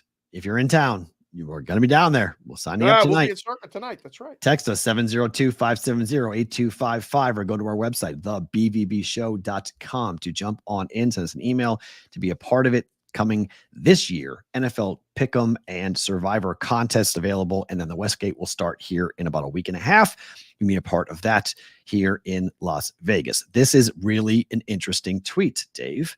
Did you know that if you bet $100 on every NFL team from this past season, going back to the year 2000, there's only 4 teams that are in the black? Yep. The Patriots, Green Bay, Baltimore, and your Pittsburgh Steelers. Oh, does the Patriot number give you PTSD? I see. So I saw the tweet, and thank you to our bird dog, CBW, who finds all this stuff and then tags us if we don't see it from one of our friends. I don't personally know Uncle Phil, but I saw the tweet and I went, I know he's going to put this in the show tomorrow. I know he's going to do it. I was going to wait and suggest it if you didn't, and I saw it today, and I was like, oh, it's perfect. Okay. There's not a lot of big numbers to the positive, and there's only 4. But there's a couple of really big numbers. The Rams and the Raiders, you bet $100 every game for 23 seasons. Yeah. You're down 5,000 with the Rams and you're down nearly 5,000 with the Raiders. Quantity wise, a lot more minuses. One really big number that had to be the Patriot number. And I thought, that's one of those ones that, like, when if you're booking out of your pocket and you're like, I can't stand the Patriots. I just can't. They cost me the most money. You don't even need to know the line. They just win. It is a Tom Brady effect, Chef B. It is. It's great. And I laughed. I was like, yep, at least the Steelers were positive. There's a lot. I've been looking because we're going to take a week off and it will be time to dive back into football and start looking at stuff. But the Steelers were so bad about letting leads, like they were trailing in the most games of the past 10 years or something. They're the team that's trailed the most, giving up the most first half points, all this other stuff. And I went, damn Patriots. They made everybody money. There's more than just the show, P-roll. There's a lot of Patriots backers out there. So annoying. Breaking news. Remember how we talked about the Sunday ticket antitrust lawsuit? Yeah. The NFL lost. What does that mean? From Megan Cundiff, the jury in the Sunday ticket anti-trial case orders the NFL to pay $96 million in damages to the commercial class and $4 billion to us. To the people? to the people. Do people get $4 billion? How much is that per person? Wow, that's an awesome question. How many of us had the Sunday ticket? Because I had it for the better part of. Damn, I never had it. I've had it for the better part of. What? Dating back to 2012. I think I've had it for 12 straight years. Wow, I've had the Sunday ticket. So how much money per year do I get? Look at the chat lighting up. Give me my GD money. My $5.25. Yes, I paid for Sunday ticket. Ian Lights Out Whitrock. So give me my $5.25. So is that number just gonna? Are we gonna get a check in the mailbox in like 6 months? Is that what that's gonna mean? That's actually ironic that you said that. Because we're getting other things in the mailbox too. In a Yeah. couple, we're getting a couple of other things are gonna pop up in the mailbox. Mail key thing situation here taken care of. Wow. How I don't about know. that? Do you think they were surprised by this? I mean, by what everyone who was, I was reading articles covering this. It did not look good for the NFL. What it was, the questions being asked were not good. Like the answers were bad. The questions were really sharp. The jury wasn't like, not really in love with these rich guys coming down here and trying to talk about this. Man, that's a lot of money. Yeah, it's going to be, we'll see. Breaking news, Sunday ticket price is now $500. Hello. How about that? Are they going to up the price? Yeah. And it's going to be on streaming, right? All this No, other it is. stuff. This is all when DirecTV. This is once they lost it to YouTube, it didn't matter. So this is only a DirecTV thing. DirecTV This is because okay. DirecTV was told by the NFL to price a certain way to keep ESPN from bidding on it and other people to be involved in it. So it's an antitrust lawsuit that basically they were controlling the market and setting the price, artificially inflating the price that hurt the consumers.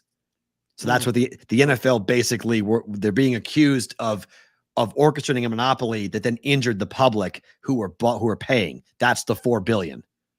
So the fine is $96,000. Jury says yes to all liability questions, including that DirecTV knowingly entered into a price fixing conspiracy with the NFL over the Sunday ticket. Wow. Oh boy. Thanks, AOWN. And Appreciate Megan. that. Yeah, we were watching that. That's the legal portion of the show. Somebody find out how much money that's going to get per person.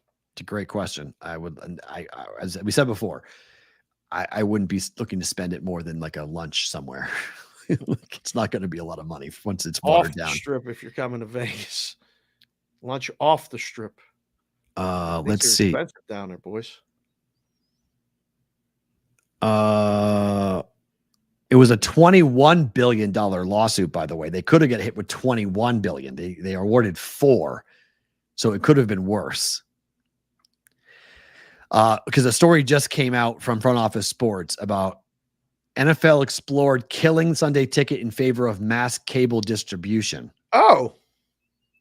So they thought about doing that in 2017. It's being reported that they thought about doing that. Show us the games. Like, can we just watch the games? Like It's the big money. NFL or the NHL ratings were up because we could find the games. Like everybody, Correct. A lot of people watched the games. I didn't have to stream. There's no buffering. I could watch it here or here. It was pretty simple. I don't know if it's getting better with all this stuff. Yeah, Rosie, it's okay. 3-0 Cubs. We got the WNBA bet right, so we're so the day will come down to the other WNBA play that we'll talk about during Better to Book It. The Sky and the Aces. Correct. Yep. Ooh. We'll come down to that. Okay. So this goes big thank you out to our friend Joseph, who has Josie Myers. Josie Myers doing great work. Unbelievable. Looking at the White Sox here through Wednesday's games, heading into today. 21-61. The 2003 Tigers, who have 119 losses on their name, the worst American League team in the history of baseball, they were 20-62 at the same point in the season through 82 games. Yeah. White Sox are right on track. They're leading the Braves by a game before. No, nothing. Oh no, I'm sorry. Where we are, yes, because it was 330. That was the price.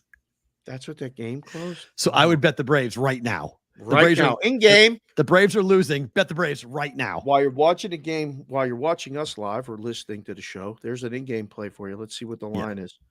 Geez, they're down 1-0. This can't be right. Why is the 90? Why is the there no Braves are in-game? still minus 190?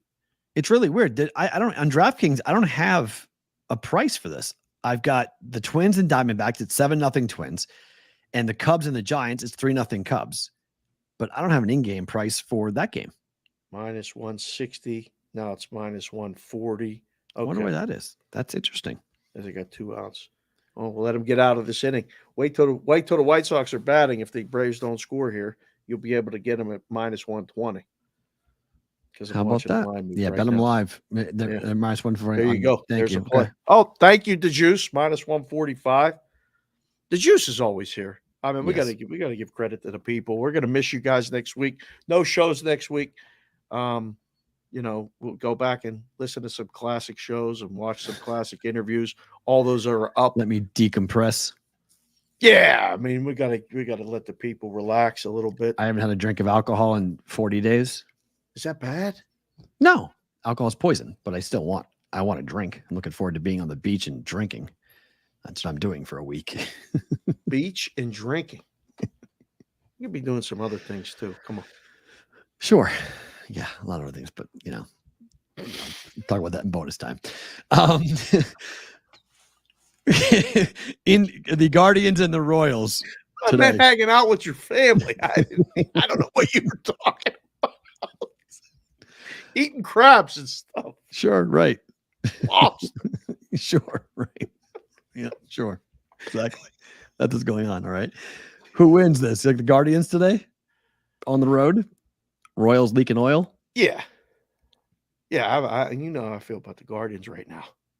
I've been making the case they're going to win the American League. You betting? I think Are you betting it? Yeah, we're doing some investigative work next week while you're back there. I'll be popping around books. If you're in town, we'll make arrangements to meet up to sign you up for the contest, but you might see me in and out of some places checking some things out. I'm kind of bummed. Bally's was supposed to launch today and they shut it down in mass. I was excited to be able to go and get a bonus to open up with Bally's. Nope. I haven't been there when a book has launched in a state like that. I haven't been there. So I thought I was going to be in mass and Bally's was going to launch. I was like, all right, let's go. We're going to have a lot of bonuses. You can get a lot of bonuses. I mean, Addison, one of our renters, was talking about how he has not lost his own money. His accounts and stuff that he's been betting was bonus money. And who was it? Who was that? Joe Judar. Something said, I have 2 kids in college. Dave, stop talking about not getting rid of the bonuses. Listen, if they keep offering them, use them. And you can use them in a game.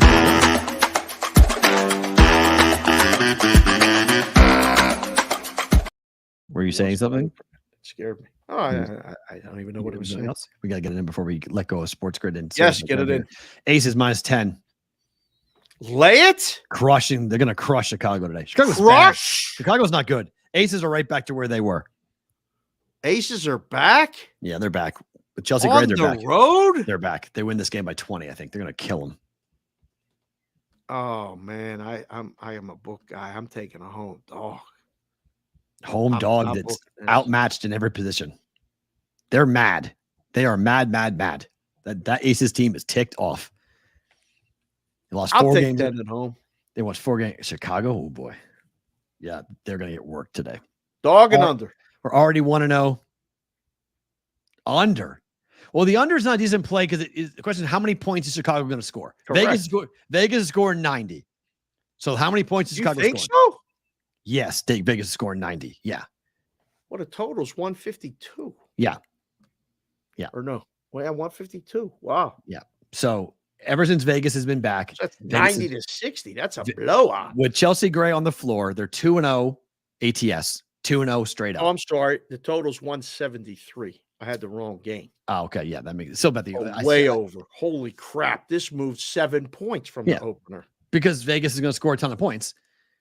And also defensively, Vegas is good, but they play up tempo, back and forth, back and forth. They're going to score 90. So the question is, how many points will Chicago score? And I don't think Chicago scores more than 75 points. Okay. I got 90, 75 in final. The water with the dog. This one may be a blowout. Okay. Yeah. They're mad, and they're 2-0 ATS, 2-0 straight up. They won one game by, I think, 12, the other game by 9.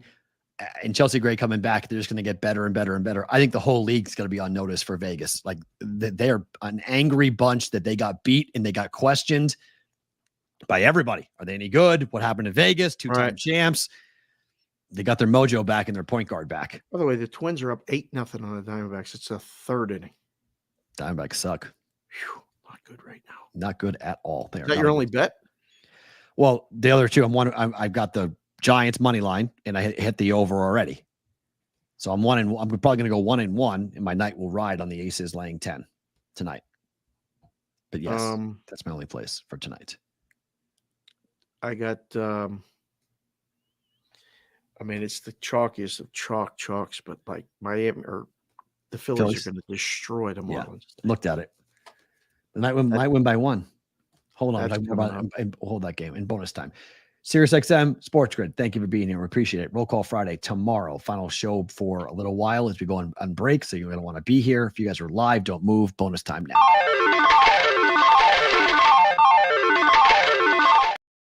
Are the Giants rallying? Giants rally. 2 guys on, nobody out. Bottom of third. Let's go. Long game to go. It's long. The Cubs bullpen sucks. Yeah. They are bad. So I'm not dead yet. So let's see what happens on that. Favorite thing about today is what? 2 things. One, I started off the morning at the UFC weigh-in. Not the UFC weigh-in, the Power Slap weigh-in. And I'm going to go over to this next one now. Before I come back home and get on Sports Grid, I'm going to go check out the UFC one down at T-Mobile. So that's kind of fun. But while wandering around in the City Connect Dodgers jersey and hat at this press conference weigh-in thing, I'm walking around the Fontainebleau, right? Yeah. And they have the longest escalator I've ever seen. It is huge. It is enormous. It's alarmingly long. Agreed. And I was like, whoa. I did that like pause. So I said, I wonder what's this way. Because I was going to find an elevator. Because I was like, I don't even feel comfortable going down that thing. And I turn and I go by these conference rooms. Mm-hmm. The LA Kings draft room was right there. Mm-hmm. And I'm in the LA stuff. So one of the guys who's either a scout or a coach on the Kings, they're in there talking about who they're going to draft tomorrow night or what. They got this.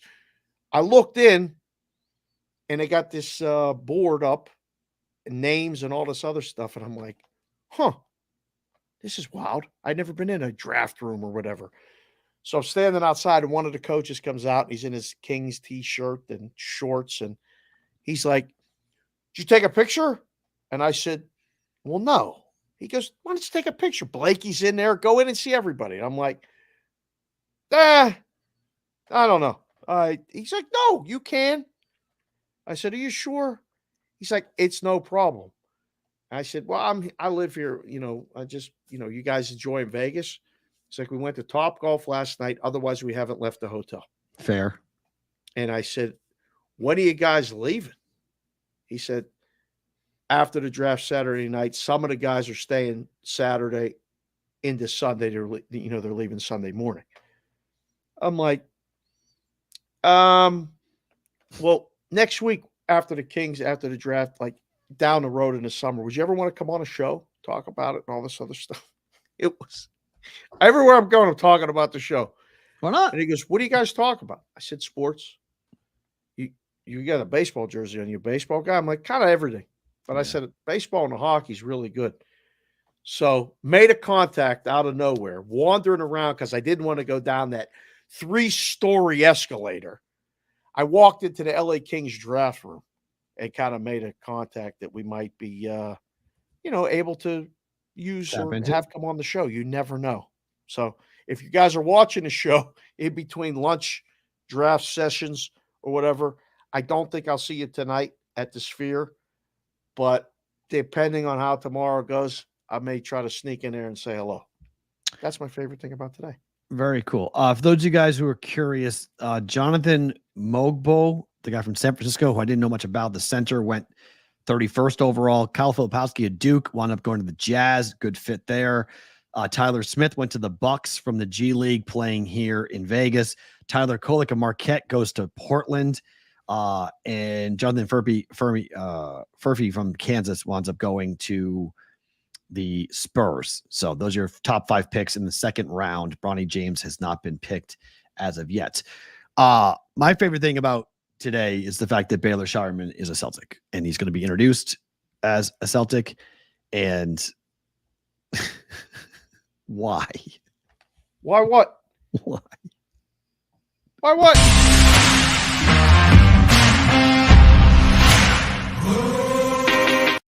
Let everyone know that Dave is now requesting the stinger before we do stuff. It's just we had over 1.5. We needed over 1.5, and the boys missed it. Some of them missed it. So Tyler Kolek goes to the Knicks. That stinks. Oh. I like Tyler Kolek a lot. It's too bad. All right. Are the Knicks getting to be for real? No. You're such a jerk. No. It's the Knicks. Or Knicks being for real. Who's what? They're fucking villain. They're the fucking Villanova Knicks. I'm not nervous about the Villanova Knicks. My God. What am I nervous about? Really? Who on that team am I nervous about? Really? Brunson? He's a midget. Who am I? God forbid it's the Knicks that beat Julius Randle. Who am I? I'm worried about Julius Randle. Like, really? That's what I'm nervous about. Like, come on. Smirching all the Knicks in June. It's fine. It's They're not really getting excited about them. Great. They should go crazy, and then we'll curb stomp your ass, and you'll be like, "What? What do we do now? We have to go get better. Go get Jay Wright should be our coach, right? Go get Jay Wright. Yeah, okay. Bing bong, fuck off, all of you. Bing bong, fuck off. So, like, there you go. Just not even interested in any of this. So it's not even worth the conversation. By the way, do you have a date today for lunch or something? You got the pink shirt on, and you got the BVB. You're coordinating very nicely right now. It's for my daughter, Madeline. I was talking with Maddie, and so I've got, as I showed you guys, the shirt that I've got. Madeline was a little bit upset last night that the first ever BVB shirts were not going to go to her. She was like, "Oh, where's my shirt?" I said, "I don't have a shirt for you yet." I go, "You have to come here and design it yourself." And she was like, "Oh, okay." And so I said this morning, I said, "Hey, for you, I'm going to wear this is the first ever Madeline designed BVB hat. This is her hat." Okay. So I said, "I'm going to wear your hat so you can see it on the show. Go turn on the show at some point today while you're fooling around on YouTube. Go ahead and type Bostonian versus the book, and you'll see me wearing her hat." So that's why I'm coordinating today. So it's summer, and it's time. It works. Don't get me wrong. It works. Looks good. A little color coordination going. So a little pink and pink. So we got that going on. But this is for my daughter. Yeah. Who I've not seen in 2 weeks, and I'll see her on Sunday morning. And I really am psyched to see her. It's the longest I've ever gone in her. She's turning 10. I've never gone 2 weeks without seeing her. So this will be cool. So that'll be fun. Yeah. So I haven't seen her. Tomorrow will be fun. Roll call Friday. Roll call Friday tomorrow. Yeah. Tomorrow will be a lot of fun. Off after. Yeah. You got to be here. It's going to get loose tomorrow. So it'll be a lot of fun. Yeah. I love this. Yeah. It was going to be the Knicks were going to be there. If only, if maybe, if such a bunch of ifs. All you guys are a bunch of ifs. If this, if that, Go New York, go New York, go. What's the line? If my aunt had balls, she'd be my uncle.